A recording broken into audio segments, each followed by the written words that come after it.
জায়গাটাকে বলে লোইন। আর যদি আপনি অ্যাবডোমেনের কোন রিজনে থাকে বলতে চান, যে পেটের কোথায় থাকে, তাহলে বলতে হবে হচ্ছে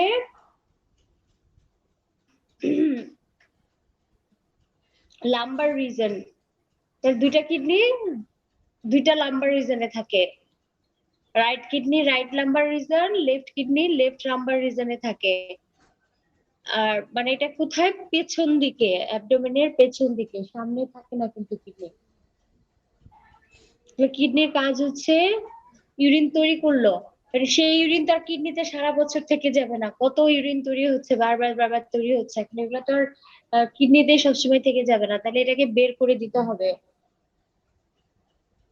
তো কিডনি অল্প অল্প করে তৈরি হচ্ছে, যদি এরকম অল্প অল্প করেই বের হতো তাহলে কি হতো, সারাক্ষণে আপনার ফোটায় ফোটায় ইউরিন বের হতে থাকতো, তা তো বের হয় না, তাই না? তাহলে ইউরিনটা কোথাও যে জমা হয়।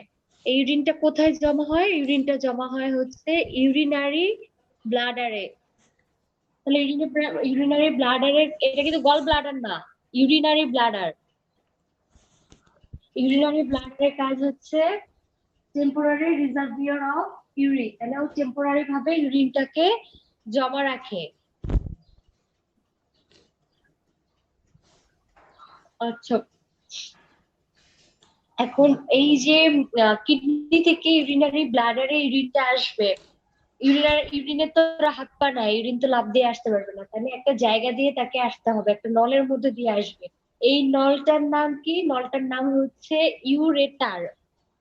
তাহলে দুইটা কিডনি থেকে দুইটা ইউরেটার বের হবে, ইউরেটার গুলো দিয়ে ইউরিনারি ব্লাডারে এসে ইউরিন জমা হবে। ব্লাডার কয়টা? ইউরিনারি ব্লাডার কিন্তু একটা। এই ইউরেটার কারো মুখটা বের হলো না, ইউরেটার নাম।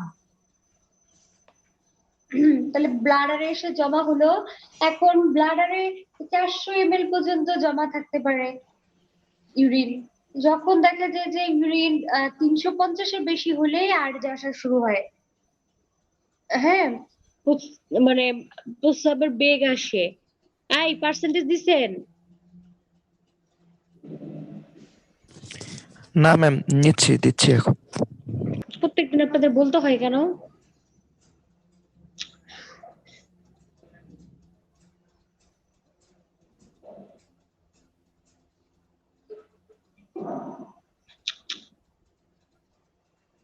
আচ্ছা, কই ছিলাম? তাহলে হচ্ছে কি যেন বললাম,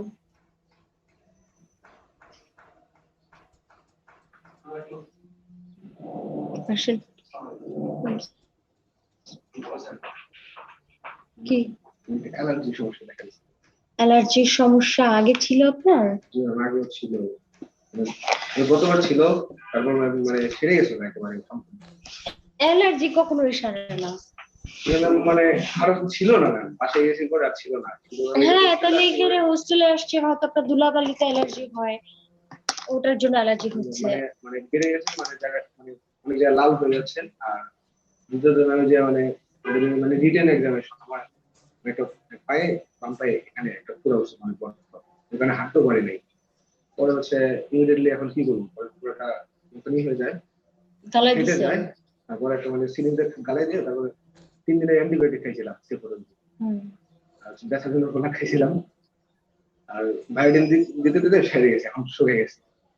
এখন ওটা যদি মানে আবার হয় এরকম মানে একটা বুঝতেছে না, মানে ওটা শুকিয়ে গেলে আবার হবে কেন?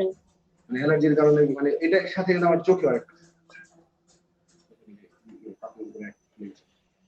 চোখের পাপড়ির উপরে ফুলে গেলে ওটা তো আলাদা, ওটা তো স্টাইল হইতে পারে, কিন্তু এটার সাথে তো এটার কোনো সম্পর্ক নেই, ওটা কিছু স্টাইল যেটা। অ্যালার্জির কারণে না, অ্যালার্জির কারণে কিছুই হচ্ছে না। প্রায় হাতে পায়ে অনেক লাল লাল। কতদিন ধরে অ্যালার্জি? কত এই হোস্টেলের পড়ছি, এটা প্রায় এক মাস হয়ে গেছে। 1 মাস ধরে আপনার এরকম চুলকাচ্ছে? মানে খুব একটা চুলকায় না, জায়গা লাল হয়ে যায়। তাহলে লাল খারাপ বলতে নেই, যে মানে টেক্সো খেতে থাকেন। টেস্টি করা যায়। হ্যাঁ, করা যায়। করে কি করবেন? করতে পারেন, করতে সমস্যা নাই, কিন্তু লেভেল জানলেও কোনো লাভ নাই, না জানলেও কোনো লাভ নাই, কিন্তু দিয়ে দিচ্ছি, করেন, সমস্যা নাই। আর জেনেই কি হবে আর না জেনেই কি হবে, কিছুই হবে না আপনার। ওই আহ, যদি এরকম প্রবলেম হয় তাহলে আপনি অ্যালার্জির ওষুধ কন্টিনিউ করতে হবে অনেকদিন পর্যন্ত। আর হচ্ছে আপনার যেটাতে অ্যালার্জি হয়, ঠান্ডার জন্য অ্যালার্জিরও না, আমার কি এই যে অ্যালার্জি প্রবলেম আছে বলে কিন্তু আমার প্রায় মানে ঠান্ডা লাগার থাকে না, কিন্তু মানে কাশি কুসকুসানি কাশি কিন্তু খারাপ হচ্ছে। হ্যাঁ তো আমি ফেজে কেন কন্টিনিউ করবো না। করেন আগে 15 দিন খেতে থাকেন। আর হচ্ছে আজকে কত 16। আর আপনার অ্যালার্জির জন্য যেটা, যে জিনিসটাতে অ্যালার্জি হয় ওটা অ্যাভয়েড করতে হবে। আপনি যদি ওটা ধরুন অ্যাভয়েড আমার না খাবারের করতে কোনো পারেন, কিন্তু যে হোস্টেলে আমরা মানে 1 বছর পর নোংরা ছিল না, আমরা আসছি এখন। হুম, তাহলে ওইটা আপনাকে একটু মেনটেন করতে হবে। হ্যাঁ, ওইটা যদি আপনি মেনটেন না করেন তাহলে আপনার অ্যালার্জি জীবনও কমবে না। এখন নতুন হোস্টেলে গেলে একটা অবস্থা পরিচয় করে। বয়স কত? 21 আখি আপু ম্যাডামের রুমে? জানি না আপু ম্যাডামের রুমে থাকতে পারে। না আমি দেখি নাই, ম্যাডামের রুমে মনে হয়। 22 দিয়ে accepted, 21 to 20 years person। কিন্তু আপনার ওই অ্যালার্জি যেটাতে হয় ওই জিনিসটা অ্যাভয়েড করতে হবে, আদারওয়াইজ ঠিক হবে না। ঠিক আছে, আচ্ছা। ও কি যেন বলতেছিলাম, আপনাকে না, এত মাঝখানে মাঝখানে এত ইয়া হয় আমি ভুলেই যাই কোথা থেকে শুরু করছি কোথায় শেষ, কিছু মনে থাকে না। কি যেন বললাম, এই ইউরিনারি ব্লাডার। আচ্ছা, তাহলে ব্লাডারে এসে ইউরিন জমা হলো কিডনি থেকে ইউরেটারের মাধ্যমে। আর এই ব্লাডার থেকে এরপরে যখন ব্লাডারের ক্যাপাসিটি এক্সিড করে যাবে 350 হলেই আর্স চলে আসে। এর চেয়ে বেশি যখন আসবে 400 বেশি টেশি, তখন দেখা যাবে যে পেইন হচ্ছে। তাহলে যখন আর্জ আসবে তখন ব্লাডারটা ইভাকুয়েট করতে হবে, খালি করতে হবে। তাহলে এই যে ব্লাডারটা খালি হবে তার মানে বাইরে বের হবে ব্লাডার দিয়ে। তাহলে এই খালি হওয়ার কাজটা কে করবে? খালি হওয়ার কাজটা করবে হচ্ছে, মানে কোন দিক দিয়ে খালি হবে? ইউরেথ্রা দিয়ে। তাহলে ইউরেথ্রা হচ্ছে আহ ইউরিনটাকে এক্সটেরিয়রে বের করে দিবে। ইউরেথ্রার কাজ হচ্ছে excretion of urine into the exterior. ঠিক আছে, তাহলে এগুলো হচ্ছে ইউরিনারি সিস্টেমের পার্টস। এই বুঝতে পারছেন? জি ম্যাম। আচ্ছা, এখন ইউরেথ্রা কিন্তু একটাই। ইউরেথ্রা আবার অনেকগুলি ভাবেন না, ইউরেথ্রা একটাই, মেল আর ফিমেল ইউরেথ্রা। এখন এই মেল ইউরেথ্রা কিন্তু সাইজ অনেক বড়, 3 গুণ প্রায়। আর ফিমেল ইউরেথ্রা হচ্ছে 4 সেন্টিমিটার, মেল ইউরেথ্রা অনেক বড়, প্রায় 16 সেন্টিমিটার, 3 গুণেরও বেশি। তাইলে হচ্ছে আর ইয়াটা হচ্ছে ছোট, ফিমেল ইউরেথ্রাটা ছোট, মেল ইউরেথ্রা 3টা পার্ট। হ্যাঁ, মেল ইউরেথ্রার পার্টস হচ্ছে 3টা, প্রোস্টেটিক পার্ট, তারপরে আছে হচ্ছে মেমব্রেনাস এবং পিনাইল পার্ট। তাহলে মেল ইউরেথ্রা সাইজ অনেক বড়। এখন এই সাইজ বড় ছোট থাকলে কি সুবিধা বা অসুবিধা আছে? এটার মধ্যে সুবিধা অসুবিধা বলতে হচ্ছে আপনার যেহেতু মেল ইউরেথ্রাটা হচ্ছে সাইজে বড় আর ফিমেল ইউরেথ্রাটা ছোট, এই কারণে যেটা হয় ফিমেলে ইউটিআই বেশি হয়, ইউরিনারি ট্র্যাক্টের ইনফেকশনটা ফিমেলে বেশি হয়। কারণ কি, অল্প জায়গার মধ্যে ইউরিন তো সমানে আসতে থাকে। এখন অল্প জায়গার মধ্যে মেয়েদের ক্ষেত্রে অনেক ইউরিন এক্সপোজার হয়, অল্প জায়গার মধ্যে থাকতে হয় কনজেস্টেড। আর ছেলেদের ক্ষেত্রে একটু বেশি জায়গা পায়, এই কারণে ছেলেদের ক্ষেত্রে দেখা যায় ইউটিআইটা কম হয়, বাট মেয়েদের ক্ষেত্রে ইউটিআইটা খুব কমন। এবং আরো একটা কারণ আছে মেয়েদের ইউটিআই বেশি হওয়ার কারণ, সেটা হচ্ছে close proximity of vagina to the anus বা close proximity of urethral opening to the anus. তার মানে কি, অ্যানাসের সাথে থাকে, ভ্যাজাইনা অ্যানাস এগুলোর সাথে থাকে ইউরেথ্রার ওপেনিংটা। সো আপনার অ্যানাসে যত ধরনের অর্গানিজম থাকে, মাইক্রো অর্গানিজম থাকে, এরা খুব ইজিলি ইউরেথ্রাতে চলে আসতে পারে, যেটা মেল ইউরেথ্রার ক্ষেত্রে পসিবল না। কারণ মেল ইউরেথ্রার ক্ষেত্রে অ্যানাস থেকে ইউরেথ্রার ওপেনিংটা অনেক দূরে থাকে, সো অ্যানাস থেকে ওখানে ক্রস করে আসতে পারে না। বাট ফিমেল ইউরেথ্রার ক্ষেত্রে যেহেতু কাছাকাছি থাকে, এই কারণে অ্যানাস থেকে মাইক্রো অর্গানিজম গুলো ইউরেথ্রাতে চলে আসে। বুঝতে পারছেন আমার কথা?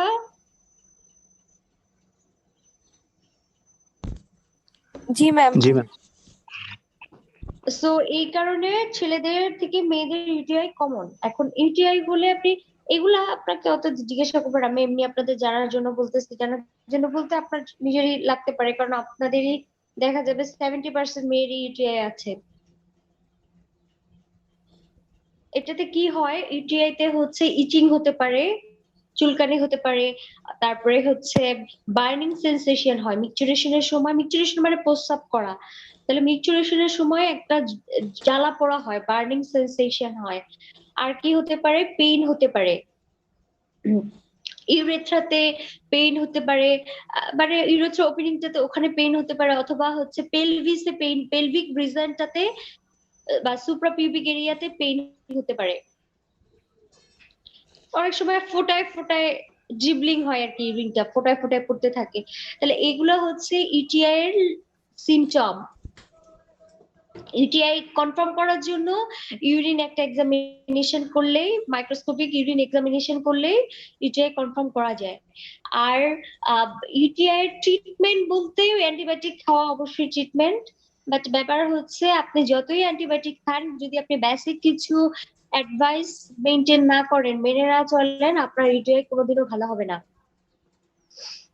এটার মধ্যে কি কি আছে, ধরে আপনার একটা ব্যাপার হচ্ছে অনেক বেশি পানি খেতে হবে। যাদের ইউটিআই আছে এমনিতেই কিডনি ভালো রাখার জন্য পানি খেতে হয়, আর ইউটিআই থাকলে তো অবশ্যই অনেক ওয়াটার ইনটেক করতে হবে, 2 থেকে 3 লিটার। আচ্ছা, তারপরে যেটা আর বাহিরে দেশে ক্যারানবেরি একটা ফল আছে, ওটার জুস পাওয়া যায়, ক্যারানবেরি জুস খেলেও ইউটিআই কন্ট্রোল হয়।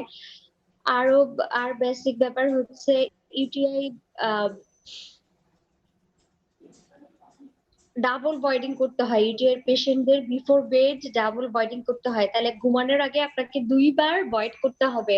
সেটা কিরকম, আপনি একবার বয়েড করলেন, তারপরেও কিন্তু ইউটিআই, যেহেতু ইউটিআই তে কিছু ইউরিন ভিতরে থেকে যেতে পারে, তো এই কারণে আপনাকে একবার বয়েড করার পরে 10 মিনিট হাঁটাহাঁটি করতে হবে। 10 মিনিট হাঁটাহাঁটি করে আবার বয়েড করবেন সেকেন্ড টাইম, তারপরে আপনি ঘুমাতে যাবেন।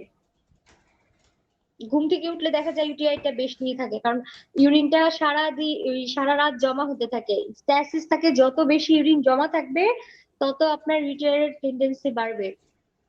তো ইউরিনটা অনেকক্ষণ জমা থাকে, তারপরে দেখা যায় যে জ্বালা পোড়া হয় সকালবেলা। তো যত খালি করা যায় আগেই। আর একটা হচ্ছে আহ ইয়ে করতে, মানে আপনার যখনই আর্জ আসবে, মিকচুরেশনের আর্জ আসবে, আপনাকে সাথে সাথেই ভয়েড করতে হবে। মেয়েরা যেটা করে, লং জার্নি হোক বা কোথাও গেলে প্রস্তাব খুব আটকে টাটকে রাখে, এটা করা যাবে না, ইউরিন স্ট্যাসিস করা যাবে না। হ্যাঁ, তাহলে আপনাকে যখনই আর্জ আসবে তখনই ভয়েড করতে হবে এটা। আর ম্যারিড পার্সনদের ক্ষেত্রে যেটা বিফোর এবং আফটার কয়টাস হচ্ছে আপনাকে ভয়েড করতে হবে ইউরিন।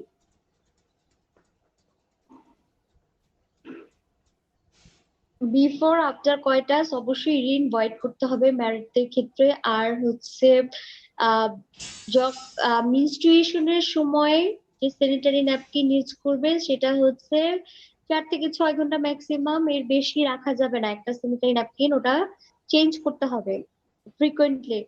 এবং লুজ ফিট ড্রেস পরতে হবে, যাদের ইউটিআই টেন্ডেন্সি আছে তারা একটু লুজ ড্রেস পরবেন, পার্সোনাল হাইজিন মেনটেন করবেন।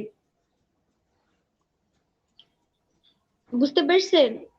এবং হচ্ছে দেখা যায় যে অনেক সময় ইউরিন আর হচ্ছে মানে মিকচুরেশন এবং ডেফিকেশন একসাথেই হয়, তাহলে সেক্ষেত্রে আপনি যখন কখন পানি ইউজ করবেন, এটা খেয়াল রাখতে হবে যে আগে আপনি পেছন দিকে ক্লিন করে তারপরে সামনের দিকে আসতে পারবেন না, আপনাকে আগে সামনের দিকে ক্লিন করে তারপরে পেছন দিকে যেতে হবে।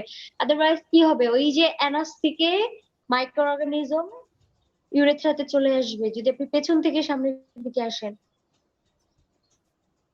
বুঝতে পারছেন আমার কথা?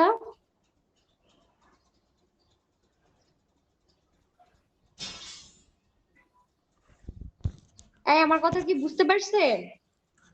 জি জি ম্যাম। আচ্ছা, তাহলে এই গেল ইউটিআই রিলেটেড কথাবার্তা। সো ইউটিআই যে হইলে এগুলা অবশ্যই, ইউটিআই টেন্ডেন্সি থাকলে এগুলো অবশ্যই মেনটেন করতে হবে, আদারওয়াইজ আপনি যতই ওষুধ খান আপনার ইউটিআই জীবনও ভালো হবে না। এবং আহ আরেকটা হচ্ছে ইউটিআই ইউটিআই একবার ভালো হয়ে গেলেও কিন্তু আবারও হতে পারে, এটা রিপিট হয়। ইউটিআইটা মানে রিপিট হওয়ার টেন্ডেন্সি থাকে। ছেলেদেরও ইউটিআই হতে পারে, কিন্তু ছেলেদের ইউটিআই কিন্তু মেয়েদের থেকে কমপ্লিকেটেড। মেয়েদের তো কমন ইউটিআই, ছেলেদেরটা একটু কমপ্লিকেটেড। তো ছেলেদের ক্ষেত্রে ইউটিআই হলে চিন্তা করতে হবে যে আন্ডারলাইন অন্য কোনো ডিজিজ আছে কিনা, ওটা এক্সক্লুড করতে হবে। আর মেয়েদের ক্ষেত্রে এমনিতেই ইউটিআই হয়। আচ্ছা যাই হোক, তাহলে এই গেল ইউটিআই রিলেটেড কথাবার্তা। এখন আসলে হচ্ছে কিডনি, যে বললাম কিডনির কাজটা কি, কিডনির কাজ ফাংশন কিডনি জিজ্ঞাসা করলে অবশ্যই ফার্স্টে বলবেন ফরমেশন অফ ইউরিন। প্রথম কথা হচ্ছে ইউরিন তৈরি করা। এখন ইউরিন যেভাবেই তৈরি হোক, ইউরিনটা তৈরি করার জন্য তিনটা ধাপ আছে: গ্লোমেরুলার ফিল্ট্রেশন, টিউবুলার রিঅ্যাবজর্পশন এবং টিউবুলার সিক্রেশন। এটা আমরা পরবর্তীতে পড়বো, যখন ইউরিন ফরমেশন পড়বো তখন পড়বো কিভাবে কি হয়। আচ্ছা, তাহলে ইউরিন ফরমেশন হলো। এছাড়া কি করবে ইউটিআই? হ্যাঁ ভাইয়া, হ্যাঁ নিশ্চয়ই খাতাম আমি। আচ্ছা হ্যাঁ নিশ্চয়ই আমি। ভাইয়া পরীক্ষাটা কোথায় হবে প্যাথোলজি? আচ্ছা আচ্ছা, এই ওই রুমে হবে পরীক্ষা 10টায়। কে আসতেছে ভাইয়া? চেয়ারম্যান? আল্লাহ জানে পরীক্ষা কেমন দেবে পোলাটা। না আমি তো ওদেরকে বলছি এগুলা এগুলা জিজ্ঞাসা করবে। এখন আমি তো আর ক্লাস নেই রে ভাইয়া, সপ্তাহ আমি পড়াইতে পারবো না, কিন্তু বলছি আর কি। আচ্ছা আচ্ছা, হ্যাঁ আমি এটা বলে দিচ্ছি রিটেন কোশ্চেন এর মধ্যে। ঠিক আছে।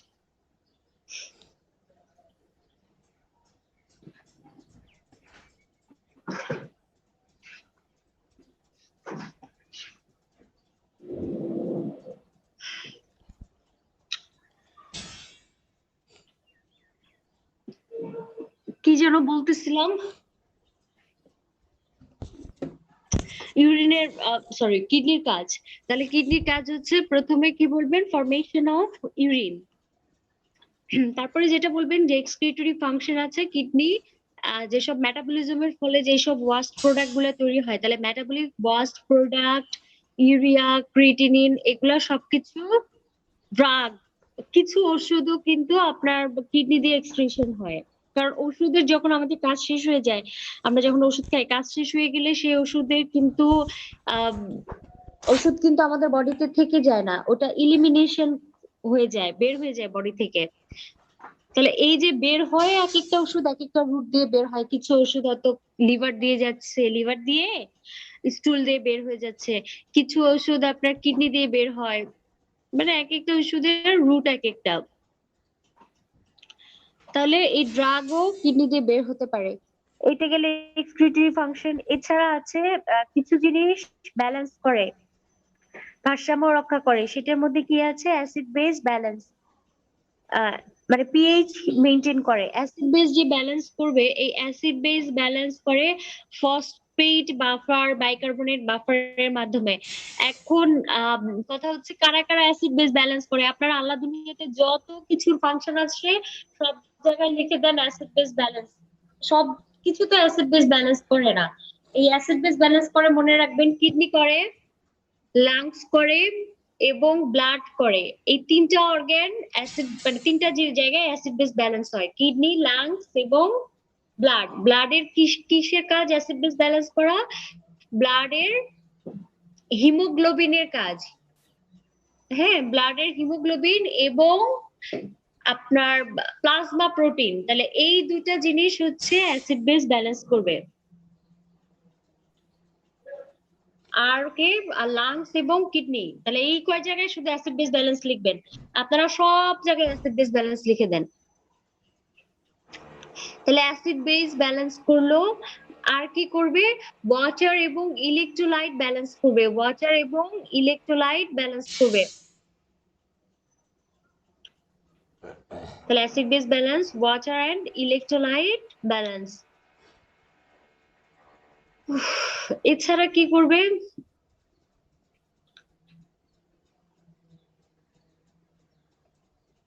এছাড়া হচ্ছে আপনার ওই যে টেম্পারেচার বলতেছে, কি বলে এটাকে, ব্লাড প্রেশারটাকে রেগুলেশন করবে, ব্লাড প্রেশার রেগুলেশন করবে। যখন ধরেন ব্লাড প্রেশার বেড়ে যাবে তখন ব্লাড প্রেশারটাকে কমাবে, যখন কমে যাবে তখন বাড়াবে। এই যে ব্লাড প্রেশার রেগুলেশন করে, এইটা কি লং টার্ম রেগুলেশন, রেনিনের মাধ্যমে করে, রেনিন অ্যানজিওটেনসিন ভেসোকনস্ট্রিক্টর মেকানিজম, এটার মাধ্যমে আর্টেরিয়াল প্রেশারটাকে রেগুলেশন করবে। বুঝতে পারছেন?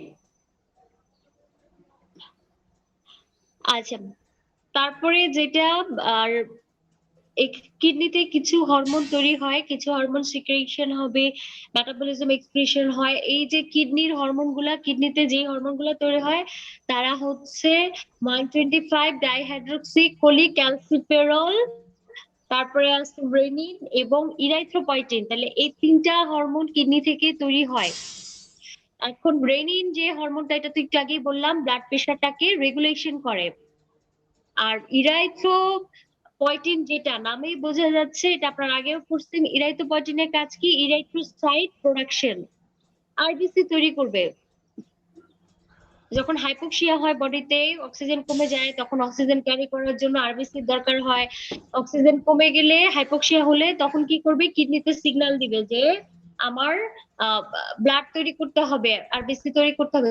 তখন কিডনি থেকে ইরাইথ্রোপয়েটিন রিলিজ হবে। এই ইরাইথ্রোপয়েটিনটা বোন মেরুতে যাবে, বোন মেরুতে যে ওখানে স্টিমুলেট করে আরবিসি তৈরি করবে। তাহলে রেগুলেশন অফ ইরাইথ্রোসাইট প্রোডাকশন করতেছে। আর যেটা 125 ডাইহাইড্রোক্সি কোলিক্যালসিফেরল, এটার কাজ হচ্ছে ভিটামিন ডি3 তৈরি করা। তাহলে ও ভিটামিন ডি3 প্রোডাকশন করবে। তাহলে আর এই ভিটামিন ডি3, যে এই ভিটামিন ডি3টা কেন দরকার? ক্যালসিয়াম অ্যাবজর্পশনের জন্য দরকার। ক্যালসিয়াম অ্যাবজর্পশন কিন্তু ভিটামিন ছাড়া হবে না। যেমন আপনার যে কোনো ক্যালসিয়ামের ওষুধের নাম দেখবেন ক্যালবুডি, অস্টিওক্যালডি, তার মানে ক্যালসিয়ামের সাথে সবসময় ভিটামিন ডি অ্যাড করা থাকে, কারণ ভিটামিন ডি ছাড়া ক্যালসিয়াম অ্যাবজর্পশন হয় না। ইভেন আপনার দুধের যে অ্যাড গুলো দেয় দেখবেন, গুঁড়ো দুধের পাউডার মিল্ক যেগুলো, ওগুলার অ্যাডেও কিন্তু বলে দেয় দেখবেন যে ভিটামিন ডি সমৃদ্ধ, হেন তেন এগুলো বলে, কারণ ভিটামিন ডি ছাড়া ক্যালসিয়ামের অ্যাবজর্পশন হয় না।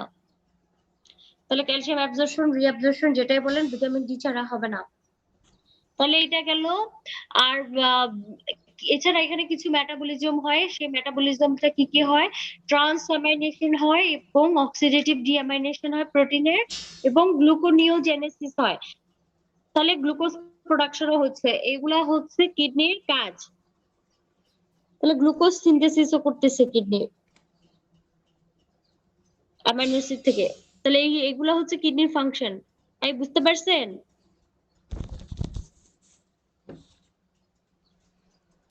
জি ম্যাম। আপনাদের বিশিষ্ট বড় ভাইরা লেখছে কিডনি ফাংশনের টেম্পারেচার রেগুলেশন।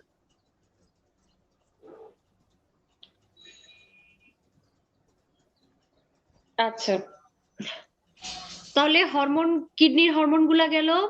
কিডনির হরমোনও কিন্তু বাই দিস টাইম আমরা পড়ে ফেলছি, 125 ডাইহাইড্রোক্সি কোলিক্যালসিফেরল, রেনিন, ইরাইথ্রোপয়েটিন। অলরেডি আমি বলছি কোনটার কাজ কি। এই যে দেখেন, রেনিন কি করে? রেনিন অ্যাঞ্জিওটেনসিন অ্যাক্টিভেট করবে। এই অ্যাঞ্জিওটেনসিনটা কি করবে? অ্যাঞ্জিওটেনসিন 1 কে অ্যাঞ্জিওটেনসিন 2 তে কনভার্ট করবে। এই অ্যাঞ্জিওটেনসিন 2 টা হচ্ছে একটা ভেসোকনস্ট্রিক্টর। ভেসোকনস্ট্রিক্টর কি? ব্লাড ভেসেলটাকে সংকোচন করাবে। তাহলে ব্লাড ভেসেল যদি আমার সংকোচন হয়ে যায়, ব্লাড প্রেশার আলটিমেটলি বাড়বে। তাহলে হরমোন অফ কিডনি হয়ে গেল। এরপরে যেটা, যে হরমোন দ্যাট একজন কিডনি, তার মানে কি অন্য জায়গায় হরমোন, অন্য কোথাও হরমোনটা তৈরি হয়েছে কিন্তু হরমোনটা এসে কিডনির উপর কাজ করবে। সেটার মধ্যে কারা আছে? সেটার মধ্যে আছে হচ্ছে ভেসোপ্রেসিন আর অ্যান্টিডাইউরেটিক হরমোন। আচ্ছা আপনারা বলেন তো অ্যান্টিডাইউরেটিক হরমোন কোথায় তৈরি হয়?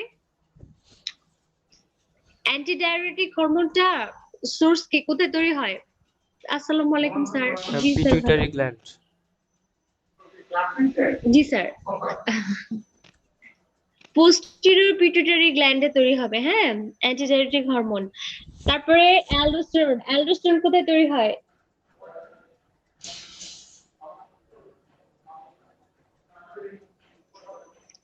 অ্যালডোস্টেরন কোথায় তৈরি হবে?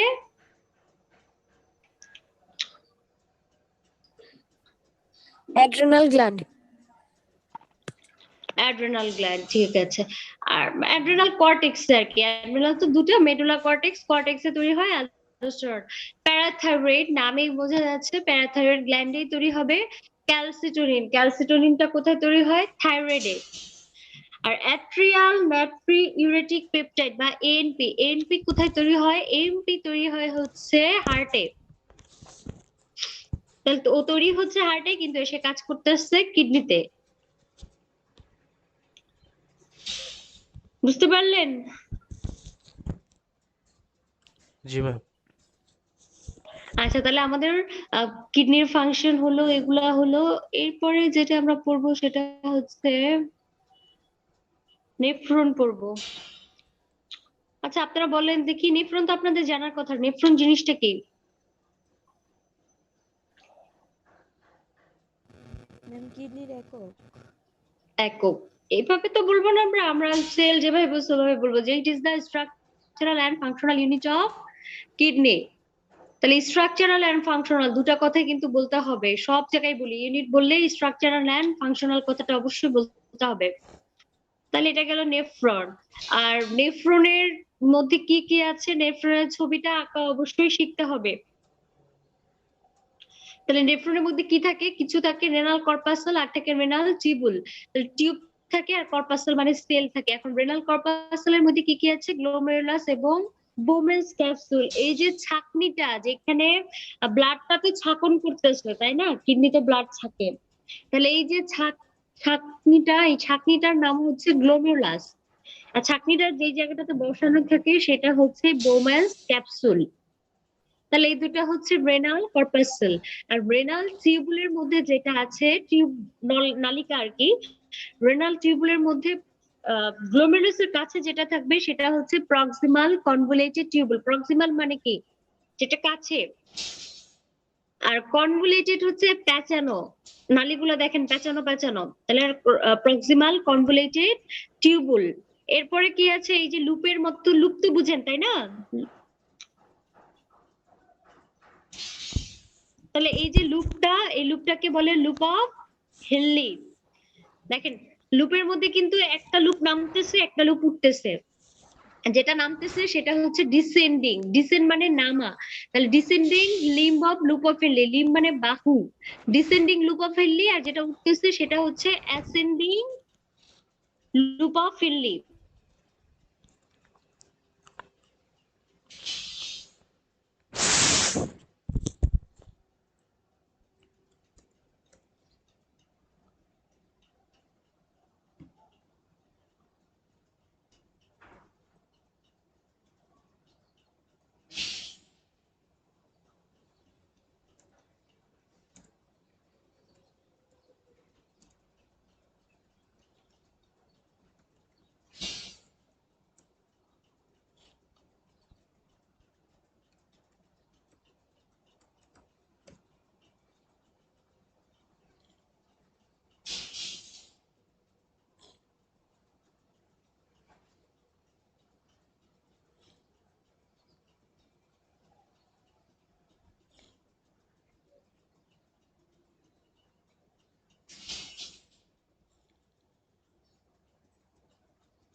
আচ্ছা, কিডনির স্ট্রাকচারটা কি বুঝতে পারছেন?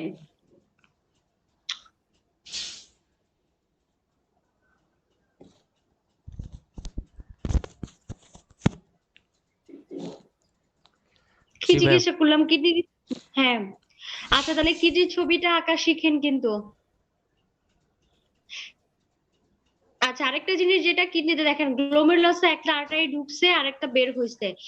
তাহলে গ্লোমেরুলাসে যে আর্টারিতে ঢুকে সেটাকে বলে এফারেন্ট আর্টারিওল, আর যেটা বের হয় সেটা হচ্ছে ইফারেন্ট আর্টারিওল।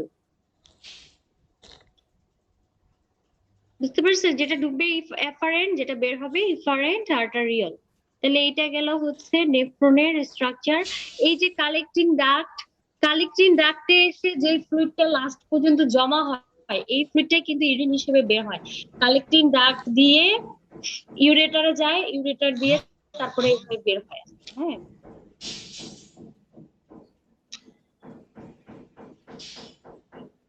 তাহলে নেফ্রন, আপনার অনেক নেফ্রন আছে বডিতে, কিন্তু নেফ্রন গুলা যেটা হয় 1 মিলিয়নের মতো নেফ্রন আছে, এবং এই নেফ্রন গুলা ইউরিন তৈরি করে। কিন্তু বয়স বাড়ার সাথে সাথে কোনো ডিজিজ হলে আহ এইগুলাতে বা টিঞ্জুরি থাকলে তখন দেখা যায় নেফ্রন গুলা কমতে থাকে। বয়স বাড়ার সাথে সাথে কিন্তু নেফ্রনের নাম্বার কমবে।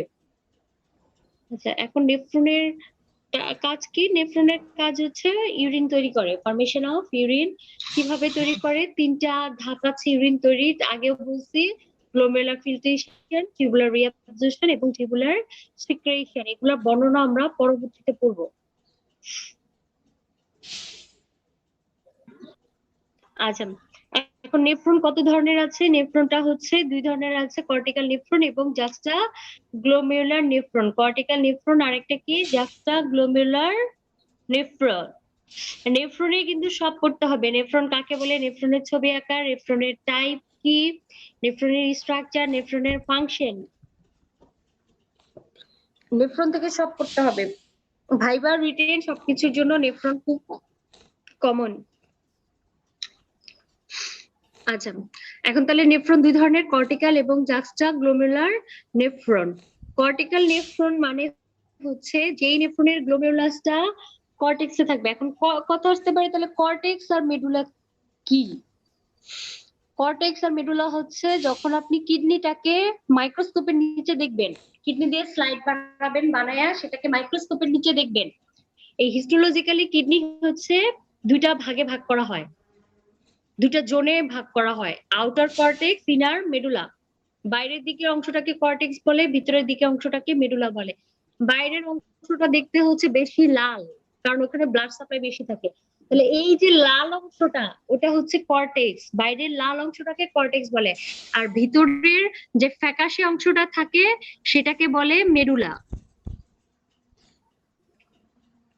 বুঝতে পারছেন আমার কথা?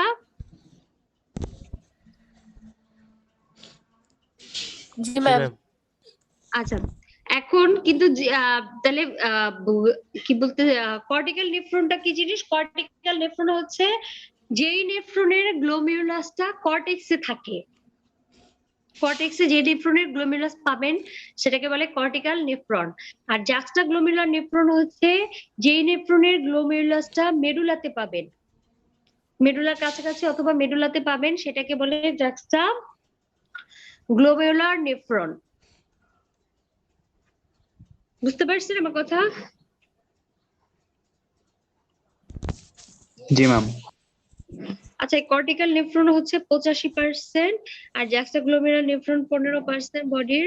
কর্টিক্যাল নেফ্রনটা হচ্ছে পেরিটিউবুলার টিউবুলার ক্যাপিলারি থাকে, কর্টিক্যাল নেফ্রনের চারপাশে পেরি টিউবুলার ক্যাপিলারি থাকে, আর জাক্সাগ্লোমেরুলার নেফ্রনের চারপাশে বাসা রেক্টা থাকে।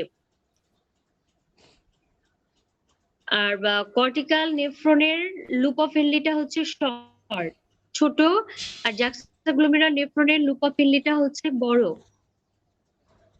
কর্টিক্যাল নেফ্রনের কাজ হচ্ছে ডাইলুটেড ইউরিন তৈরি করা, পাতলা ইউরিন তৈরি করে, আর জাক্সাগ্লোমেরুলার নেফ্রন হচ্ছে কনসেন্ট্রেটেড ইউরিন তৈরি করে, ঘন ইউরিন তৈরি করবে।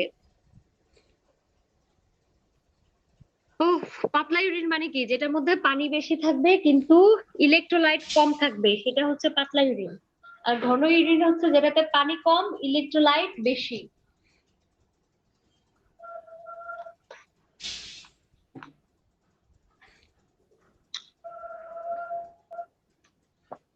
বুঝতে পারছেন?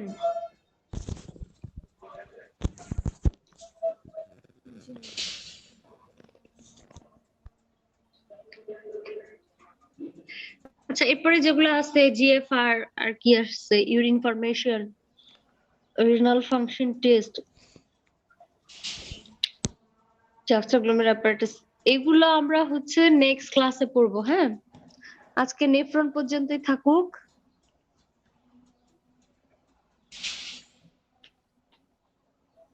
বুঝতে পারছেন কি বলছি?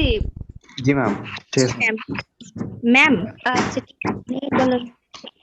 ম্যাম আমাদের শর্ট নোট লেখার কি কোনো নিয়ম আছে, বা এটার নাম্বার কত হয় পরীক্ষায়? পরীক্ষাতে নাম্বার হয় হচ্ছে আপনাদের 2টা শর্ট নোট অ্যান্সার করতে হয়। আপনাদের এক একটা কোয়েশ্চেনে হচ্ছে 8 করে থাকে, 2টা গ্রুপ কোয়েশ্চেন হয়, 2টা গ্রুপে 50-50। হ্যাঁ, 50টার মধ্যে হচ্ছে 50টার মধ্যে আবার 2টা করে অ্যান্সার করতে হয়, কোয়েশ্চেন থাকে, দুইটা কোয়েশ্চেনে 25-25 করে থাকে। ধরেন গ্রুপ এতে 50 নাম্বার, সেখানে 1 নাম্বার কোয়েশ্চেন এবং 2 নাম্বার কোয়েশ্চেন থাকবে, দুটার মধ্যে 25-25 নাম্বার থাকবে। 1 নাম্বারে আবার 4টা প্রশ্ন থাকবে,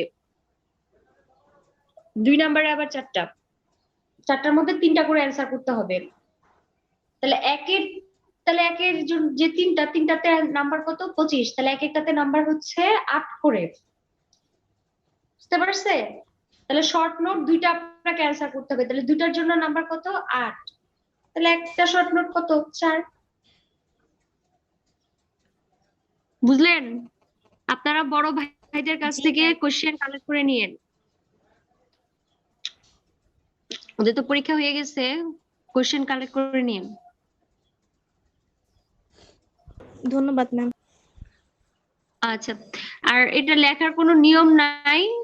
নিয়ম নাই বলতে আপনার আপনি যত খুশি লিখতে পারবেন, আপনার ইচ্ছা। আপনি কি লিখবেন না লিখবেন শর্ট নোটে সেটা আপনার ইচ্ছা।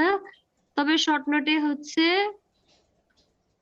আপনি করতে পারেন, মানে সবগুলা টপিকসই টাচ করতে পারেন, বাট একটু শর্ট করে লিখবেন। প্রত্যেকটা হেডলাইন টাচ করে শর্ট করে অ্যান্সার করবেন। বুঝতে পারছেন আমার কথা? জি ম্যাম। আচ্ছা, ঠিক আছে।